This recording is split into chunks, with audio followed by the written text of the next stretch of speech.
alegria e satisfação que cumprimentamos os nossos amigos e irmãos do portal Escola Dominical com a gloriosa paz de nosso Senhor e Salvador Jesus Cristo. Estamos dando início a mais uma pré-aula, esta ferramenta que o portal Escola Dominical disponibiliza no início da semana para que os irmãos possam melhor preparar a sua aula da Escola Bíblica Dominical.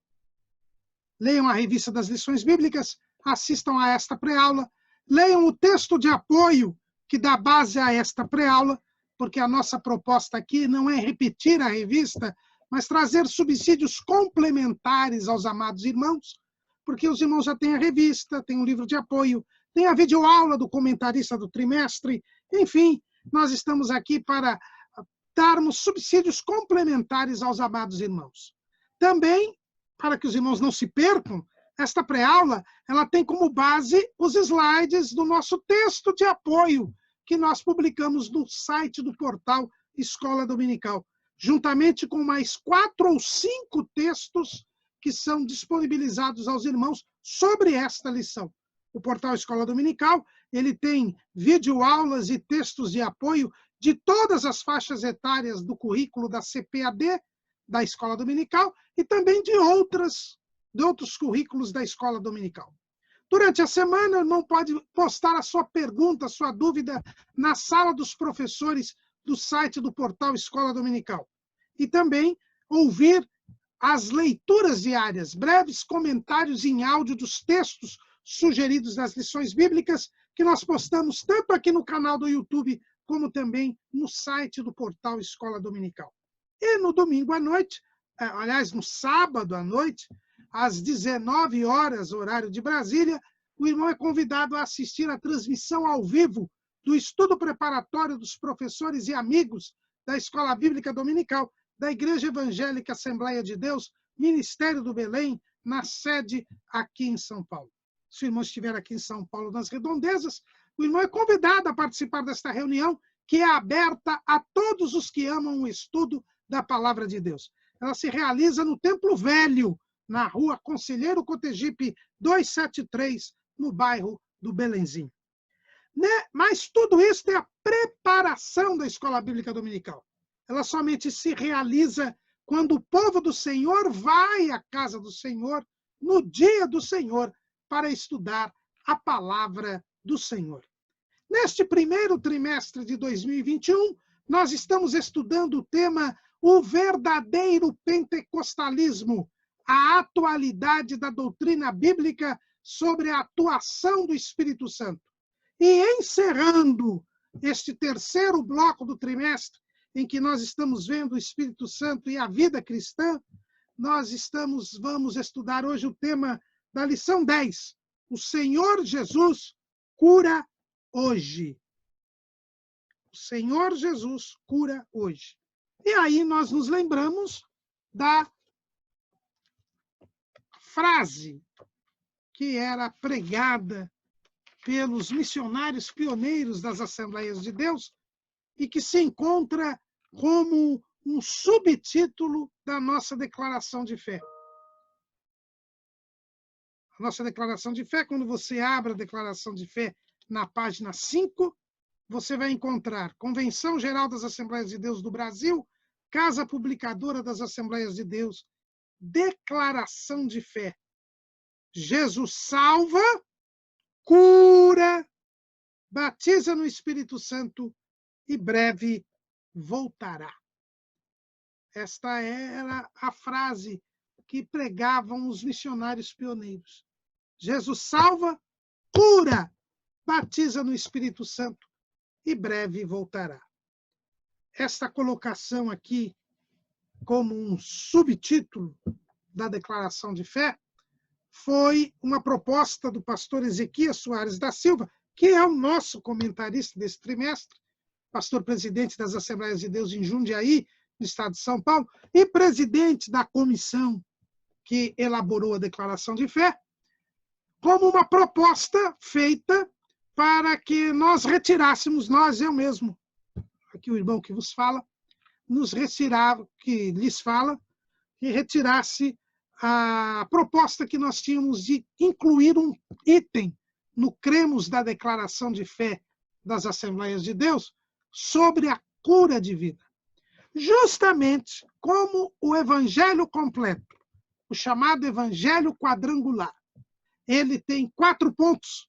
Jesus salva, cura, batiza no Espírito Santo, breve voltará.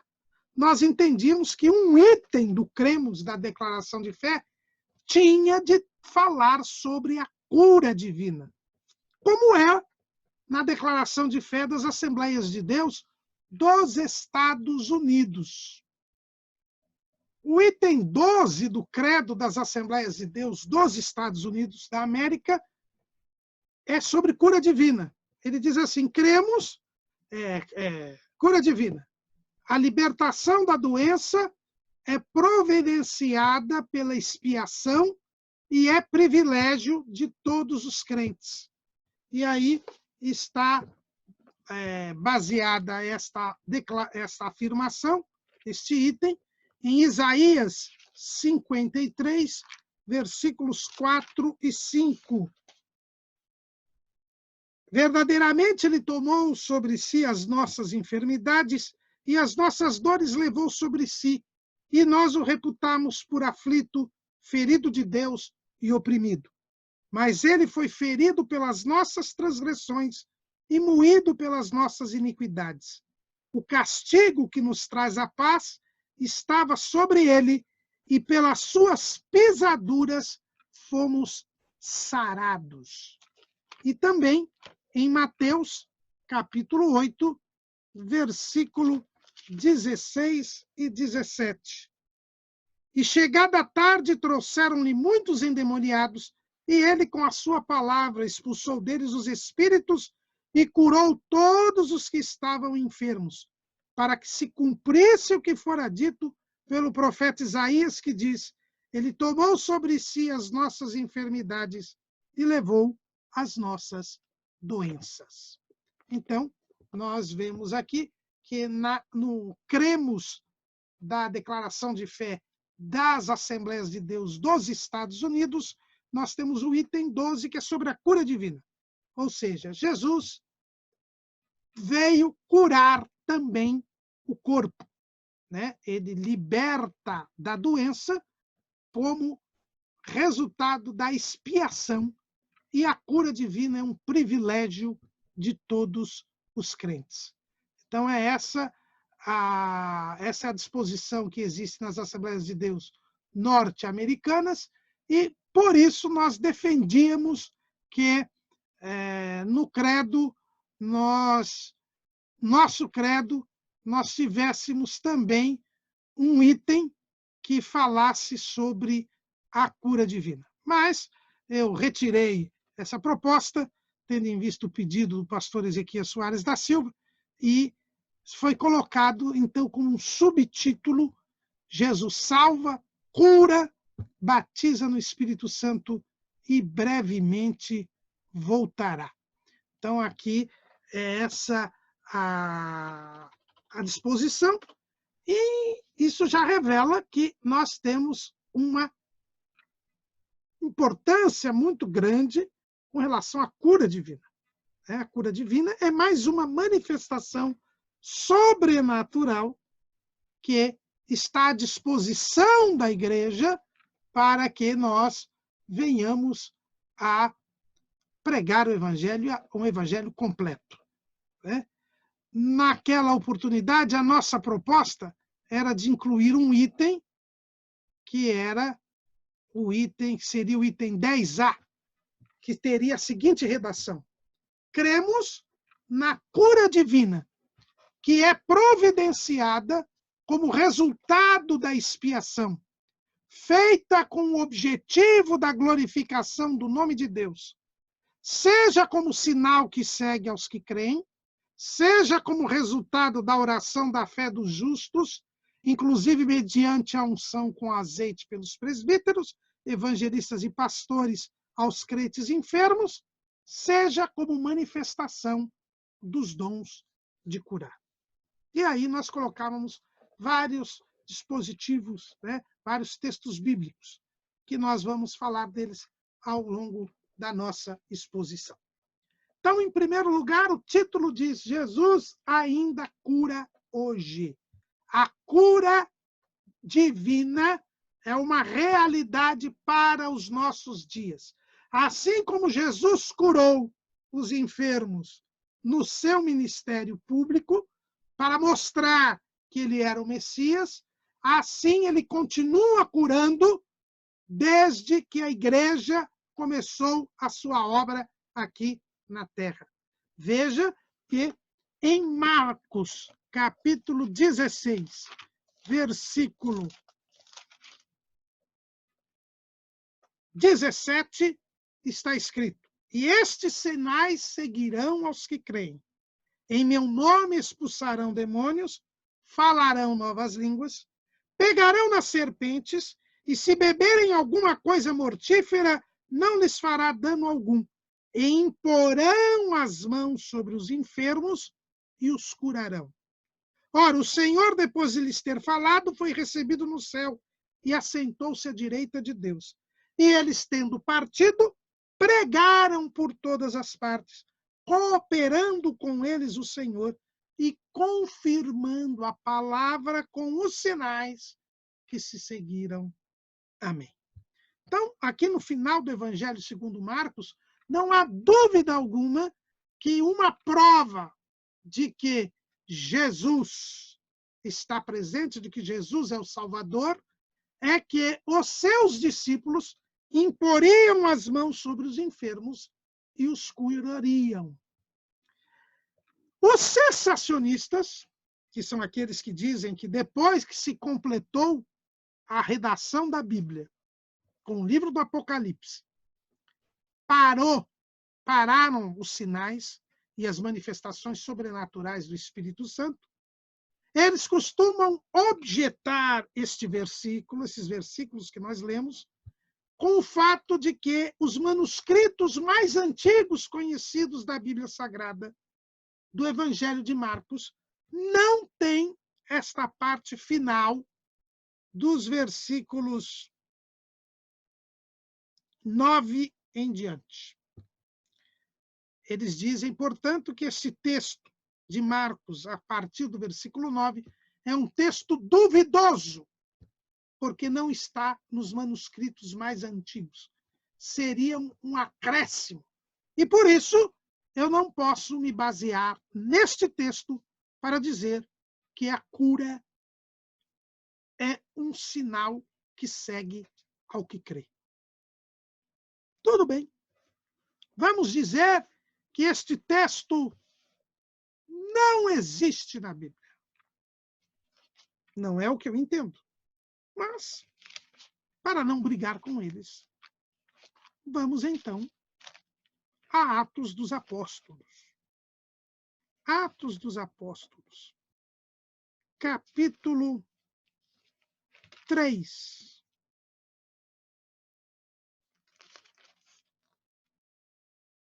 Versículo 1, nos fala da cura do coxo da Porta Formosa.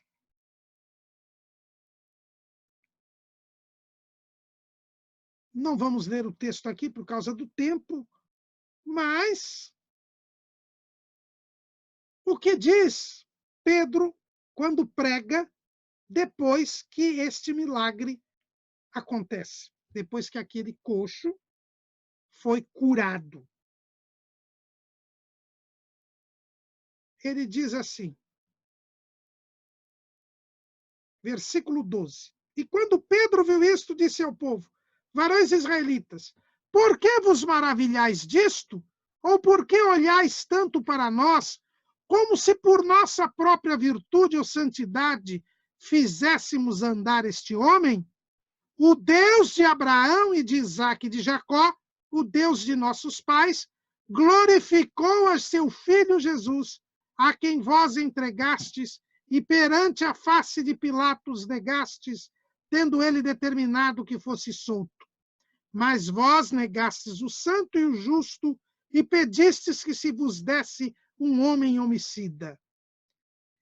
e matastes o príncipe da vida, a qual Deus ressuscitou dos mortos, do que nós somos testemunhas. E pela fé no seu nome, fez o seu nome fortalecer a este que vedes e conheceis. E a fé que é por ele, deu a este, na presença de todos vós, esta perfeita saúde. Então, o que diz aqui o apóstolo Pedro? Ele diz que a cura que se deu no coxo da Porta Formosa é resultado da fé dos discípulos em o nome de Jesus. E uma demonstração de que Jesus morreu, mas ressuscitou dos mortos e agora está à direita de Deus.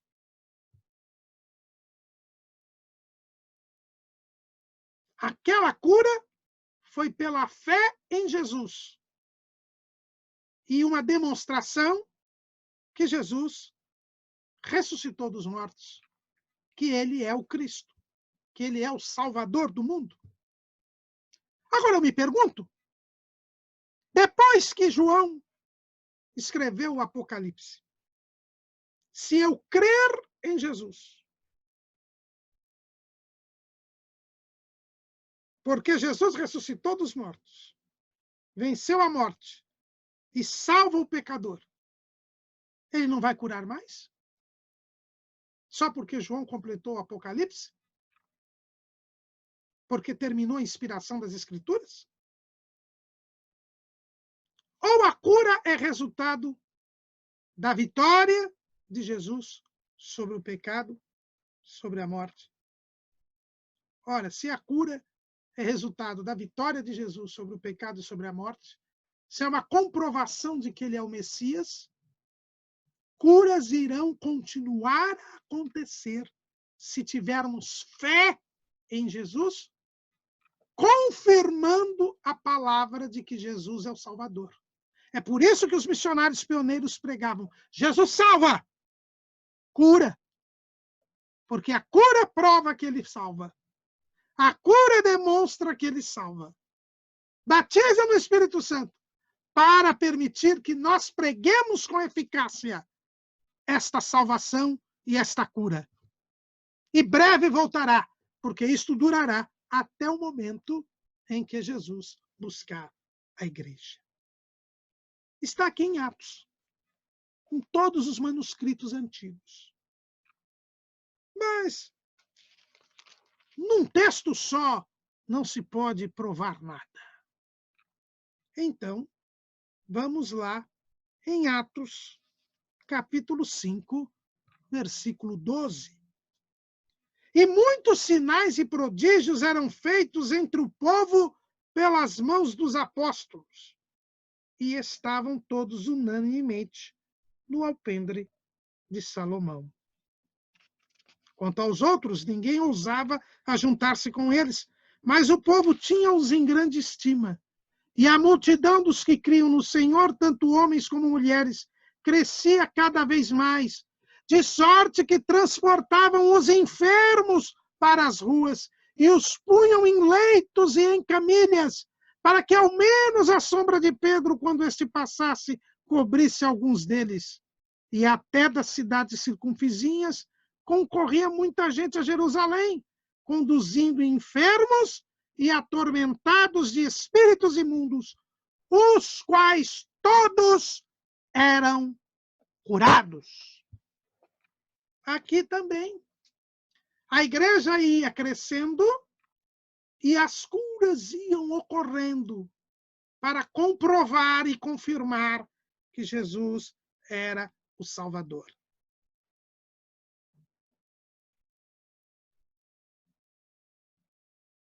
Então, irmãos, está aqui. E todos os manuscritos têm isso. Mas vamos lá, Atos capítulo 8. Atos capítulo 8. Versículo 6. E as multidões unanimemente prestavam atenção ao que Filipe dizia, porque ouviam e viam os sinais que ele fazia, pois que os espíritos imundos saíam de muitos que os tinham, clamando em voz alta, e muitos paralíticos e coxos eram curados. Em Samaria também, quando Filipe prega o evangelho, a cura divina. Jesus confirma a palavra com os sinais que se seguiram. É o que está escrito lá em Marcos. É o que diz aqui em Atos, capítulo 8. Mas também entre os gentios. Lá em Atos, capítulo 13.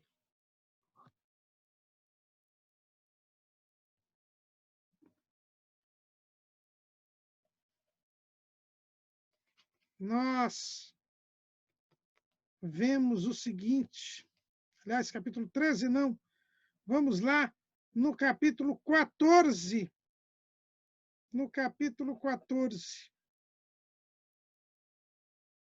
Versículo 8. E estava sentado em Listra certo varão leso dos pés, coxo desde o seu nascimento, o qual nunca tinha andado. Esse ouviu falar Paulo, que fixando nele os olhos e vendo que tinha fé para ser curado, disse em voz alta: levanta-te direito sobre teus pés. E ele saltou e andou. Está aqui em Atos 14, lá em Icônio, aliás, lá em Listra. Paulo também prega e a pessoa é curada. A cura sempre estava presente na pregação do Evangelho, porque Jesus salva e cura. Porque estes sinais seguirão aos que creem. Então, é um sinal que segue ao que crê. É a cura divina. É por isso que na redação que nós propunhamos, dizemos que nós cremos na cura divina que é providenciada como resultado da expiação. O profeta Isaías havia dito que o mesmo Jesus que tiraria o pecado do mundo também tiraria a doença do homem. Veja que o profeta Isaías, e isso é confirmado em Mateus, como nós já lemos aqui, ele disse assim: ele tomou sobre si as nossas enfermidades. Alguém diz: não, essa enfermidade é o pecado. Não, não é o pecado, não. Porque diz assim: verdadeiramente ele tomou sobre si as nossas enfermidades e as nossas dores levou sobre si. Ele foi ferido pelas nossas transgressões e moído pelas nossas iniquidades. O castigo que nos traz a paz. Veja que se fala em pecado, em iniquidade, todo pecado é iniquidade, e em castigo. Isso tem a ver com o pecado. Mas se fala em enfermidade, em dor e em pisadura. Pisadura é ferida. Isso já se fala do corpo físico. Então, Jesus, ele operou, tirando o pecado do mundo, mas ele também opera tirando a doença, tirando a dor física, tirando a ferida física. O salmista, no Salmo 103, ele também fala sobre isso. Ele diz assim, Salmo 103, versículo 3, é ele que perdoa todas as tuas iniquidades e sara todas as tuas enfermidades. Como dizia o saudoso pastor Walter Marques de Mello, grande companheiro do nosso estudo dos professores, ele dizia assim, olha, o mesmo corpo que se ofereceu para salvar e livrar do pecado foi o mesmo corpo que se ofereceu para curar e livrar da doença. É o que diz aqui Declaração de Fé da Assembleia de Deus Norte-Americana. A libertação da doença é resultado da expiação. É consequência do sacrifício de Jesus. O sacrifício de Jesus na cruz do Calvário tanto nos traz a salvação da alma como a cura física do corpo. E, embora nós não tenhamos um item do cremos da declaração de fé, nós temos um capítulo sobre a cura divina, que é o capítulo 21 da nossa declaração de fé, que está lá na página 179, onde é dito assim: cremos, professamos e ensinamos que a cura divina é um ato da soberania, graça e misericórdia divina, que através do poder do Espírito Santo restaura física e ou emocionalmente aqueles que demonstram fé em Jesus Cristo. Então, primeira coisa que nós aprendemos aqui é que a cura divina é um ato da soberania, da graça e da misericórdia divina. E, para tanto, a nossa declaração de fé vai para Marcos 1, 40 e 41, que diz assim: e aproximou-se dele um leproso, que rogando-lhe, pondo-se-lhe de joelhos diante dele, dizia: se queres, bem podes limpar-me. E Jesus, movido de grande compaixão, estendeu a mão e tocou-o e disse-lhe: quero ser limpo. E Jesus, saindo, viu uma grande multidão e, possuído de íntima compaixão para com ela, curou os seus enfermos. Isso está em Mateus 14, 14. Então, primeiramente, a cura é um ato da soberania de Deus. Deus, Jesus, quer curar as pessoas. Veja que ele não é obrigado a curar as pessoas. E aí que está o erro da chamada teologia da confissão positiva. Um dos erros. A chamada teologia da confissão positiva é uma distorção da doutrina bíblica da cura divina. E que, principalmente, foi adotada por alguns da chamada segunda onda do pentecostalismo, os chamados deuteropentecostais. Por isso que nós estamos falando do verdadeiro pentecostalismo. O verdadeiro pentecostalismo diz: Jesus cura hoje, porque a cura é uma confirmação de que Jesus é o Salvador. Jesus morreu não só para salvar o homem, mas também para curar as enfermidades do homem. Então, a cura divina, ela é válida para os nossos dias, porque ela é uma confirmação da obra salvífica de Cristo. Não parou quando João escreveu o livro do Apocalipse. Mas, aí vem a distorção da doutrina da confissão positiva. Jesus não é obrigado a curar ninguém. Ele cura quando quer. Naquele nosso item proposto, nós vemos sempre que o objetivo da cura é a glorificação do nome de Deus. É um ato da soberania. Veja que aquele leproso chegou para Jesus e disse: se queres, bem podes limpar-me. Aí Jesus disse: quero ser limpo. Mas às vezes Jesus não quer. Então nós temos que entender que a cura divina não é uma obrigação de Jesus. Ele não é obrigado a curar ninguém. E nós temos na Bíblia pessoas santas, homens de Deus, que morreram doentes. O profeta Eliseu. O profeta Eliseu foi o profeta que mais sinais fez no Antigo Testamento depois de Moisés. Podemos dizer que é o profeta de sinais do Antigo Testamento. 14 milagres. A Bíblia diz que ele morreu doente. E olha que fez um milagre depois de morto. Mas morreu doente. E o fato de ele ter morrido doente mostra que doença não é pecado, necessariamente, e mostra que nem sempre Jesus vai curar. Se a cura não trouxer a glória de Deus, não será curado. Nós temos que entender isso. Jesus cura, mas ele cura quem ele quer. Agora, nesta pandemia do Covid-19, eu tive uma experiência que me foi contada por uma esposa de um primo meu, que contou, inclusive, para a família. O seu irmão foi acometido do Covid-19 e ela orou incessantemente e o Senhor curou o irmão dela. E ela, agradecendo a Deus, perguntou ao Senhor: Senhor, por que o Senhor curou o meu irmão? E muitos irmãos estão morrendo, apesar de nós orarmos por eles.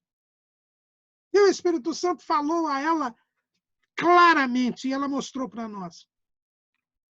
Seu irmão foi curado porque ele ainda tem algo a fazer para mim aqui. Agora, quem é meu servo e não tem mais nada para fazer aqui, eu não vou curá-lo, eu vou recolhê-lo. A cura é um ato da soberania de Deus. Então, nós cremos que Jesus cura, Jesus ainda cura hoje, mas nem sempre ele quer curar. Porque a cura física não é o objetivo da obra de Cristo. A cura física confirma a obra salvífica de Jesus. Mas a obra salvífica de Jesus é dar vida eterna para os homens. É que os homens vivam eternamente com o Senhor, num corpo glorificado. Então, a pessoa estar doente ou não aqui é, a princípio, irrelevante para os propósitos da obra de Cristo. Mas também é um ato da graça e da misericórdia divina. Veja que os dois textos que nós lemos, em Marcos e em Mateus, é dito que Jesus teve compaixão da multidão. E por causa desta compaixão, ele curou os enfermos. Então, a cura divina é um ato da graça de Deus. Nós não merecemos a saúde física e mental. Porque a doença é resultado da nossa natureza pecaminosa. Por causa do pecado dos nossos pais, a doença entrou no mundo.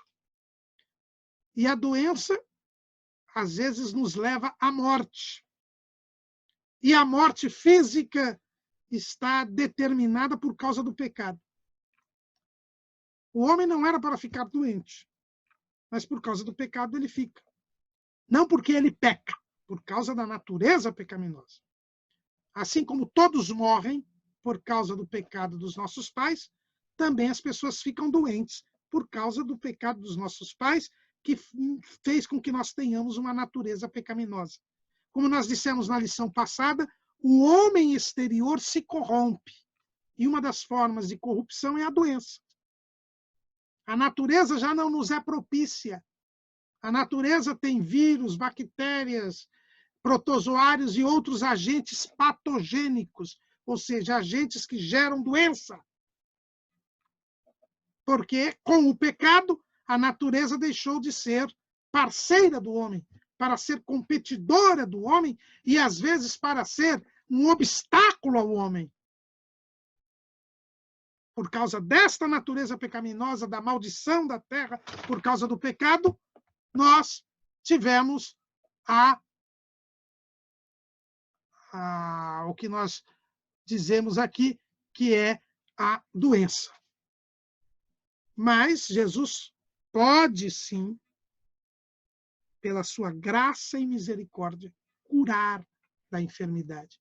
Quando isto trouxer a glória do nome do Senhor.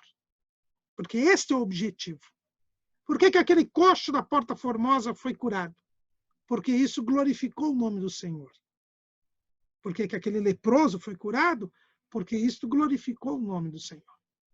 Sempre haverá cura quando isso glorifica o nome de Deus. Mas é um ato da graça e da misericórdia divinas. Ninguém merece ser curado, ninguém tem direito de ser curado, mas pela compaixão de Deus, pela sua graça, o favor imerecido e pela sua misericórdia. E quando isto resultar na glória do nome de Deus, haverá a cura. A nossa declaração de fé diz que este ato é através do poder do Espírito Santo. Veja que nós temos aqui 3 formas de cura. E desde já vamos falar a respeito disso. Nós temos 3 formas de cura. A primeira forma de cura é um sinal que segue ao que crê. E imporão as mãos sobre os enfermos e os curarão. Todos os crentes podem orar e haver a cura divina. É a oração da fé que salva o doente, que diz Tiago, né? A oração do justo pode muito em seus efeitos. Tiago fala disso no capítulo 5, versículo 13. Está alguém entre vós aflito? Ore. Está alguém contente? Cante louvores. Está alguém entre vós doente? 5:14. Chama os presbíteros da igreja e orem sobre ele, ungindo com azeite em nome do Senhor. E a oração da fé salvará o doente. E o Senhor o levantará. E se houver cometido pecados, ser-lhe-ão perdoados. A oração da fé. O sinal que segue ao que crê. É pela fé no seu nome, disse Pedro, que ele foi curado. Então, para haver cura, em primeiro lugar, qualquer crente que tenha fé pode orar pelo enfermo e o enfermo ser curado. Aqui, a cura como sinal, ela depende da fé daquele que ora, da fé daquele que recebe a oração. Então, aqui nós temos a mediação da fé. É a cura como sinal. Em segundo lugar, nós temos a cura por meio da oração dos presbíteros com unção. É o que nós lemos aqui em Tiago. Se alguém está doente, alguém que é crente está doente, chama os presbíteros da igreja. Aí os presbíteros orarão sobre ele, ungindo com azeite em nome do Senhor. E aí a oração da fé salvará o doente.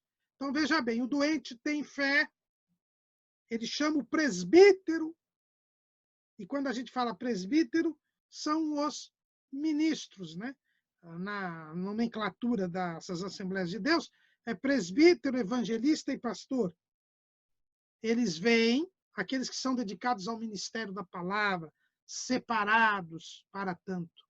Eles vêm, oram pelo doente, unge o doente com azeite, e a Bíblia diz que a oração da fé salvará o doente.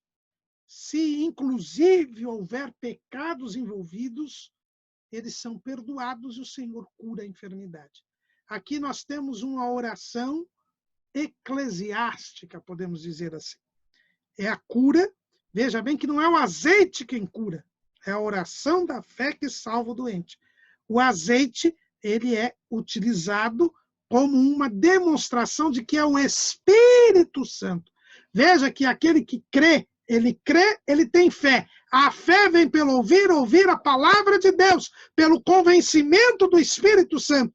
Então, o Espírito Santo é quem traz a fé, ou desenvolve a fé, para que eu ore e a pessoa seja curada. Ou a pessoa que tem fé é curada. Qualquer crente pode impor as mãos sobre os enfermos. E qualquer enfermo. Esse segundo caso, em primeiro lugar, o doente é crente. Veja que Tiago diz, está alguém entre vós doente?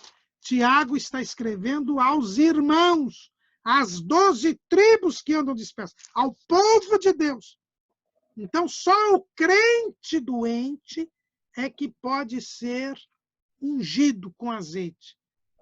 Ungido na testa por questão de doença. Hoje tem uma mania de ungir chave, ungir carro, ungir descrente, por qualquer coisa, em qualquer oração. Isso é antibíblico.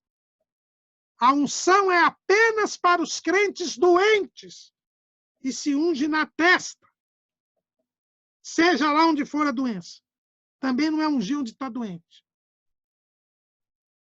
Então, esse é o segundo caso. E só, nesse caso, só os presbíteros podem ungir com óleo o crente que está doente.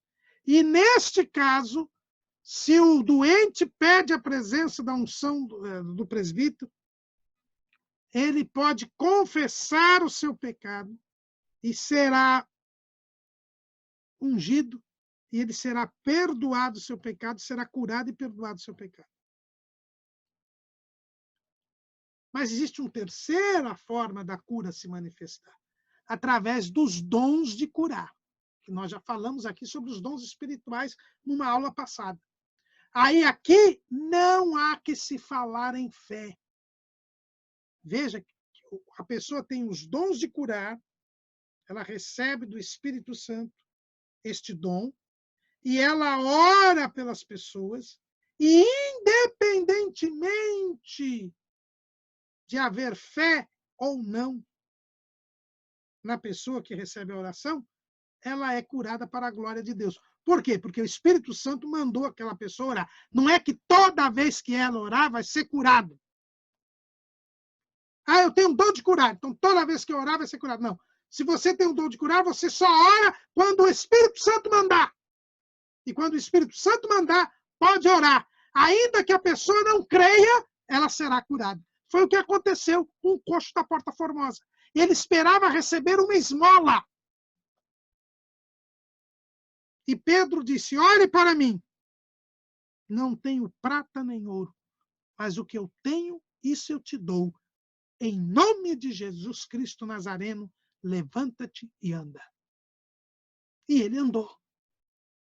Por quê? Porque o Espírito Santo mandou Pedro, que tinha recebido o dom de curar, orar por aquele enfermo. Curar aquele homem. Aí é a manifestação dos dons de curar, que são os dons de curar, a Bíblia fala os dons de curar.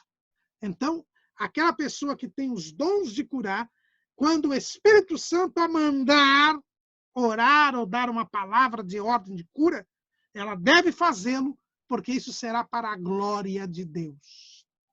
Para a edificação, consolação e exortação da igreja. E para a glória de Deus. Então, a cura divina está presente em 3 pontos. Na oração dos presbíteros com óleo, aí só para crentes doentes. Qualquer crente, tendo fé, orando por quem tem fé, impondo as mãos sobre os enfermos e o curando, e também pelos dons de curar.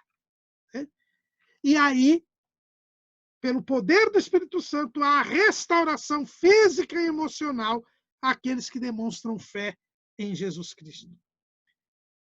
O texto diz, Deus fez o homem um ser integral, formado por uma parte material e outra imaterial. A parte material, o corpo, é tão importante quanto a imaterial, a alma e o espírito. Então,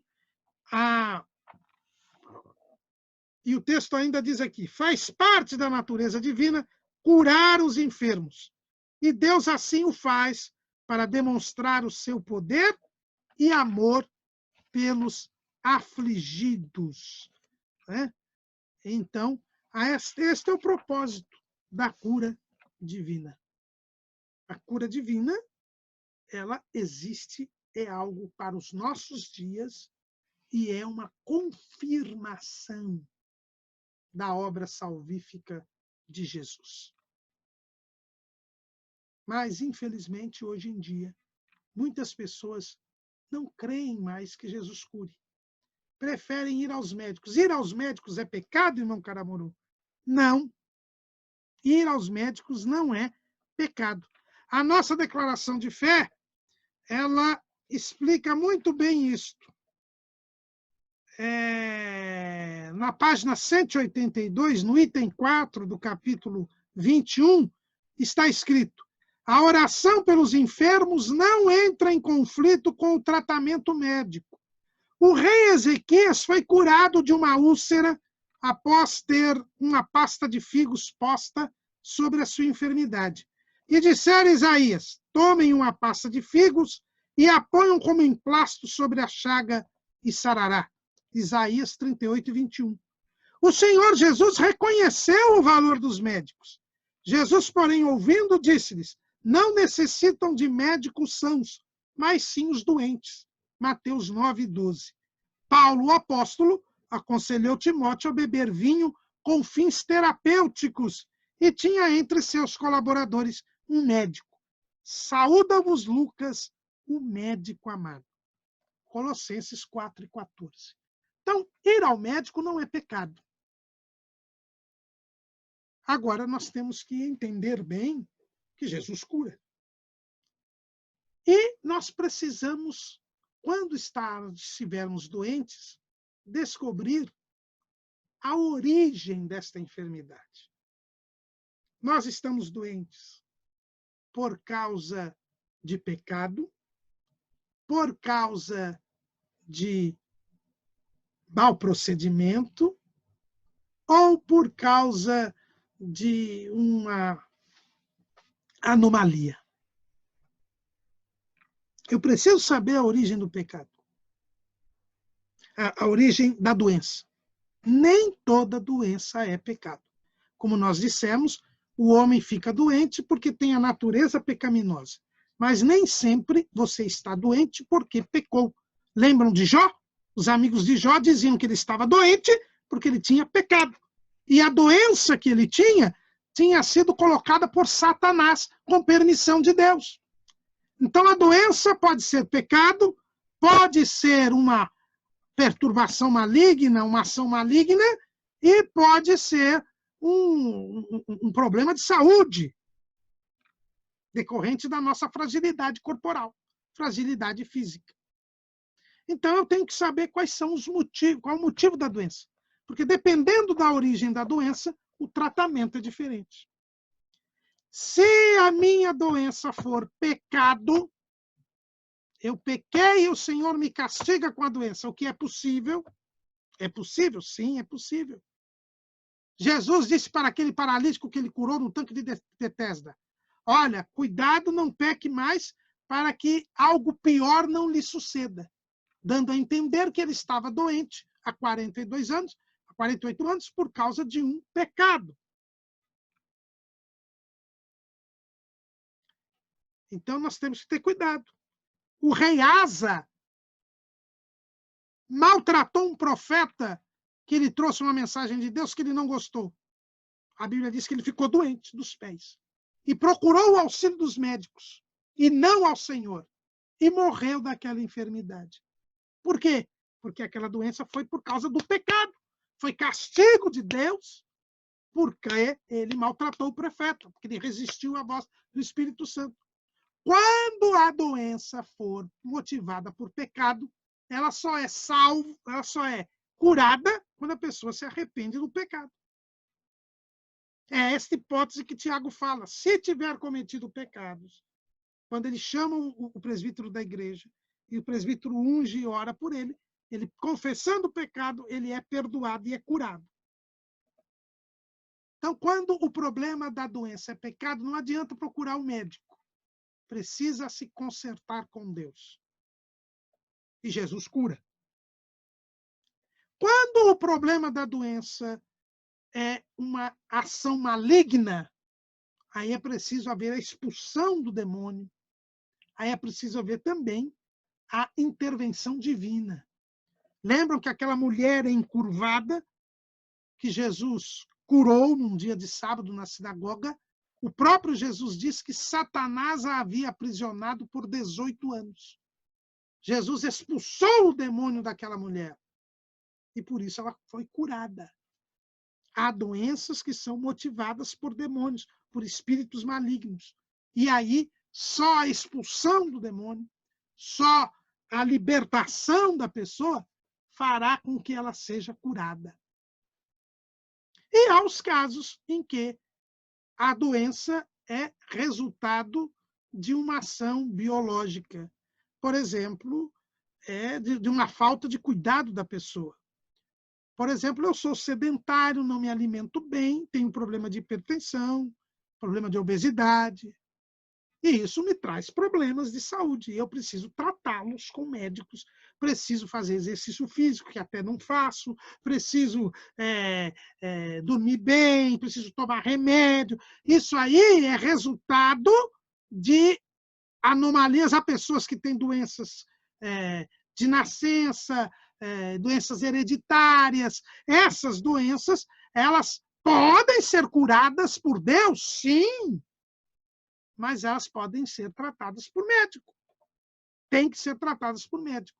E aí fica certo que eu e você temos que cuidar da nossa saúde, porque o nosso corpo é templo do Espírito Santo. Nós não podemos ser descuidados com o nosso corpo, com a nossa saúde, porque o nosso corpo é templo do Espírito Santo, o nosso corpo é um vaso de barro que contém a excelência da glória de Deus, é morada de Deus no Espírito, e por isso eu e você temos de cuidar da saúde. Não podemos desprezar os médicos. Temos que obedecer aos médicos, porque são autoridades em matéria de saúde. Mas Jesus cura. Agora, se você for desobediente ao médico, se você não se cuidar, não fique pensando que o Senhor vai beneficiar o seu desleixo, a sua desobediência, porque Ele manda que nós obedeçamos às autoridades, e o médico é uma autoridade. Cuidado, meu irmão. Jesus cura, sim, quando quer, para a glória de Deus. Agora, Ele exige de nós que cuidemos de nossa saúde. Ir ao médico não é pecado, mas não crer que Jesus cura é. Tomemos cuidado e nunca esqueçamos. Jesus salva, mas também Jesus cura. Amém?